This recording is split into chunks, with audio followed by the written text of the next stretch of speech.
the character to play for Indonesia. You know, we are all happy to show something, and the players knows.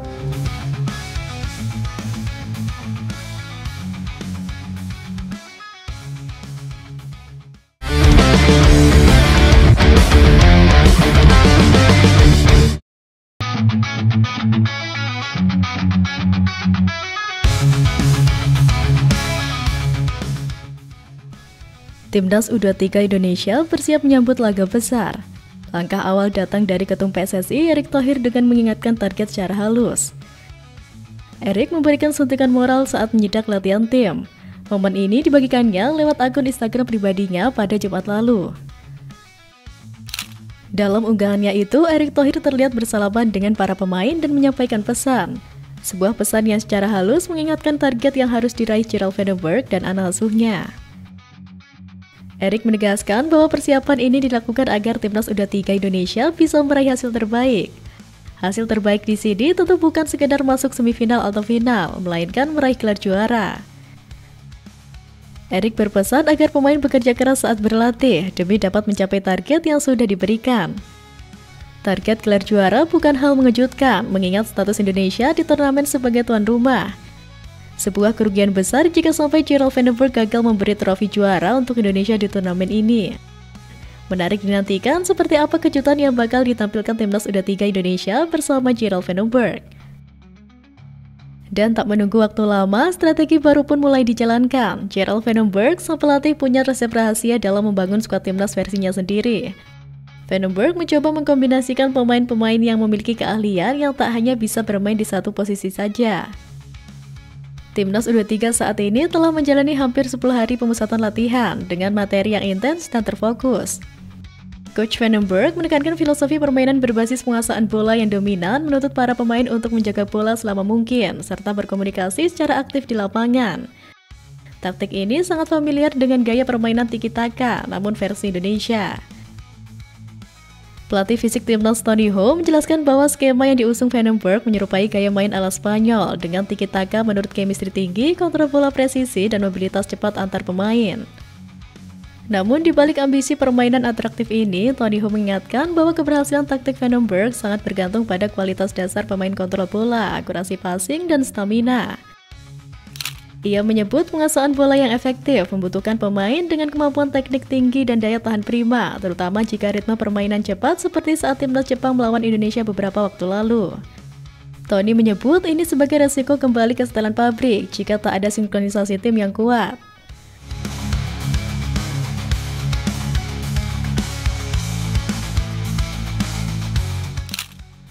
Meski fokus utama terletak pada penguasaan bola dan kerjasama tim, satu hal yang tak bisa diabaikan adalah ketajaman lini depan. Dan untuk urusan mencetak gol, Timnas U23 kali ini diperkuat oleh beberapa pemain yang sudah punya pengalaman berharga bersama Timnas. 3 nama mencuri perhatian karena rekam jejak mereka yang impresif, yaitu Hoki Caraka, Jens Reven, dan Victor Detan. Ketiga nama penyerang tersebut adalah amunisi penting yang diharapkan bisa membawa Timnas U23 meraih gelar juara di ajang bergengsi tersebut. Hoki Caraka misalnya, penyerang muda ini hadir dengan catatan 2 gol yang dicetaknya saat membela Timnas senior. Momen tersebut terjadi pada laga melawan Brunei Darussalam di kualifikasi Piala Dunia 2026, tepatnya pada 17 Oktober 2023. Hoki mencetak kedua gol tersebut dalam satu pertandingan yang sama, menunjukkan naluri mencetak golnya yang tajam. Pengalaman ini tentu akan sangat berguna untuk memimpin lini serang Timnas U23 di Piala AFF U23 mendatang. Selain penyerang, kejutan datang dari lini pertahanan. 2 bek muda, Muhammad Ferrari dan Kade Arel, sudah pernah merasakan manisnya mencetak gol untuk Timnas senior. Muhammad Ferrari yang dikenal sebagai bek tangguh berhasil menyumbangkan 2 gol saat Indonesia menghadapi Laos pada 12 Desember 2024. Torehan ini membuktikan bahwa ia tidak hanya solid dalam bertahan, tetapi juga punya kemampuan menyerang yang patut diwaspadai. Sementara itu, Kade Arel juga tidak mau ketinggalan. Ia turut mencatatkan namanya di papan skor dengan 1 gol pada laga yang sama melawan Laos. Kontribusi gol dari lini belakang seperti ini tentu menjadi nilai tambah yang luar biasa bagi skuad muda Garuda. Dengan kehadiran 3 pemain yang sudah teruji di level senior ini, Timnas U23 memiliki kombinasi kekuatan antara pengalaman dan semangat muda.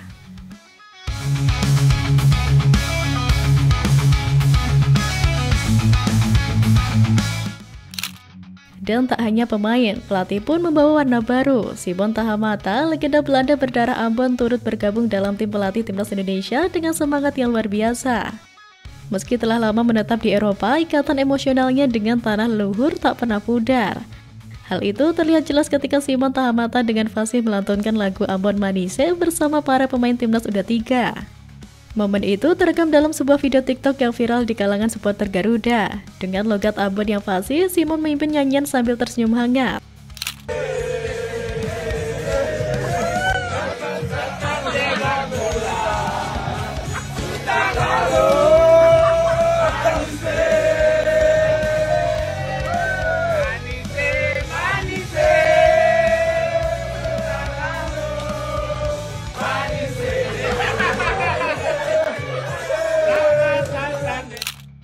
Tak bisa dipungkiri, momen kecil seperti ini menunjukkan bahwa Simon bukan hanya datang sebagai pelatih asing yang mengandalkan pengalaman luar negeri. Ia datang dengan hati yang membaur, memahami bahkan merayakan budaya lokal yang menjadi akar identitas sebagian besar pemain. Kini, pria yang pernah bermain untuk Ajax Amsterdam itu siap memberikan kontribusi nyata bagi perkembangan sepak bola Indonesia. Pria asal Belanda berdarah Indonesia ini mengatakan dirinya terpanggil untuk kembali ke tanah leluhur dan berkontribusi demi kemajuan sepak bola tanah air. Simon resmi ditunjuk sebagai kepala pemandu bakat timnas Indonesia pada 22 Mei 2025. Sebuah langkah strategis PSSI yang menunjukkan keseriusan dalam membangun sistem pengembangan pemain muda yang berkelanjutan. Dengan pengalaman di akademi kelas dunia dan akar budaya yang kuat, Simon berpotensi menjadi penghubung ideal antara talenta lokal dan standar global. Di tengah persiapan matang dan suasana penuh semangat di kubu Garuda Muda, aroma rivalitas klasik mulai terasa. Kali ini datang dari kubu lawan Malaysia U23. Timnas Indonesia U23 dan Malaysia akan berduel di fase grup A Piala AFF U23 2025. Laga kedua negara bakal berlangsung pada 21 Juli 2025 di Stadion Utama Gelora Bung Karno, Jakarta. Duel antara keduanya sendiri punya sejarah yang panjang. Pertandingan kali ini diprediksi bakal berjalan dengan intensitas tinggi. Selain itu, Harimau Malaya berkesempatan bermain di Jakarta yang stadionnya akan dipenuhi oleh supporter timnas Indonesia. Penyerang timnas Malaysia U23 Abdul Rahman Daud mengaku tidak takut dengan tekanan supporter tuan rumah.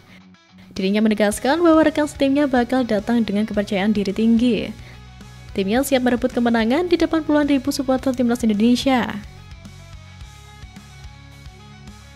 Pernyataan Abdul itu tentu menjadi bumbu panas jelang laga klasik ini. Tapi bagi publik Indonesia, sesumbar semacam itu bukan hal baru, justru terdengar seperti kaset lama yang diputar ulang setiap kali Malaysia akan bertanding di Jakarta. Faktanya, stadion penuh supporter fanatik bukan sekedar tekanan, tapi lautan energi yang siap menenggelamkan mental lawan.